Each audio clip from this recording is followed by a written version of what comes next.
ಮತ್ತು ಬೇತಾಳ ವಿಚಿತ್ರ ಸಂಬಂಧದ ಒಗಟು. ವಿಕ್ರಮನು ಮತ್ತೆ ಮರ ಹತ್ತಿ ಬೇತಾಳನನ್ನು ಹೆಗಲ ಮೇಲೆ ಹೊತ್ತು ಸಾಗುತ್ತಿರುವಾಗ ಬೇತಾಳನು ಈ ಕಥೆ ಹೇಳಲಾರಂಭಿಸಿದನು. ಒಂದು ಕಾಲದಲ್ಲಿ ದಕ್ಷಿಣದ ಒಂದು ರಾಜ್ಯದಲ್ಲಿ ತಂದೆ ಮತ್ತು ಮಗ ಬೇಟೆಯಾಡಲು ಕಾಡಿಗೆ ಹೋದರು. ಅಲ್ಲಿ ಅವರಿಗೆ ಇಬ್ಬರು ಹೆಂಗಸರ ಪಾದದ ಗುರುತುಗಳು ಕಂಡವು. ಒಬ್ಬರ ಪಾದ ದೊಡ್ಡದಾಗಿತ್ತು, ಇನ್ನೊಬ್ಬರ ಪಾದ ಚಿಕ್ಕದಾಗಿತ್ತು. ಆಗ ತಂದೆ ಮಗ ಒಂದು ಒಪ್ಪಂದ ಮಾಡಿಕೊಂಡರು.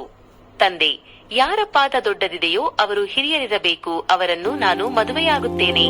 ಮಗ, ಯಾರ ಪಾದ ಚಿಕ್ಕದಿದೆಯೋ ಅವರು ಕಿರಿಯರಿರಬೇಕು, ಅವರನ್ನು ನಾನು ಮದುವೆಯಾಗುತ್ತೇನೆ. ಆದರೆ ಅವರು ಆ ಸ್ತ್ರೀಯರನ್ನು ಭೇಟಿಯಾದಾಗ ಅಸಲಿ ವಿಷಯ ಬೇರೆಯೇ ಇತ್ತು. ದೊಡ್ಡ ಪಾದದವಳು ಮಗಳು, ಚಿಕ್ಕ ಪಾದದವಳು ತಾಯಿ. ಒಪ್ಪಂದದಂತೆ ತಂದೆಯು ಮಗಳನ್ನು ಮದುವೆಯಾದನು, ಮಗನು ತಾಯಿಯನ್ನು ಮದುವೆಯಾದನು. ಕಾಲಕ್ರಮೇಣ ಅವರಿಬ್ಬರಿಗೂ ಮಕ್ಕಳು ಹುಟ್ಟಿದರು. ಇಲ್ಲಿ ಕಥೆ ನಿಲ್ಲಿಸಿದ ಬೇತಾಳನು ವಿಕ್ರಮನಿಗೆ ಇಕ್ಕಟ್ಟಿನ ಪ್ರಶ್ನೆ ಕೇಳಿದನು.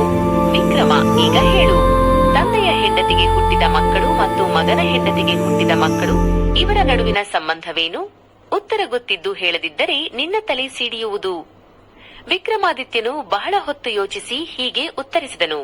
ಬೇತಾಳನೇ, ಈ ಸಂಬಂಧಗಳು ಎಷ್ಟು ಸಂಕೀರ್ಣವಾಗಿವೆ ಎಂದರೆ ಇವುಗಳಿಗೆ ಹೆಸರಿಡಲು ಸಾಧ್ಯವಿಲ್ಲ.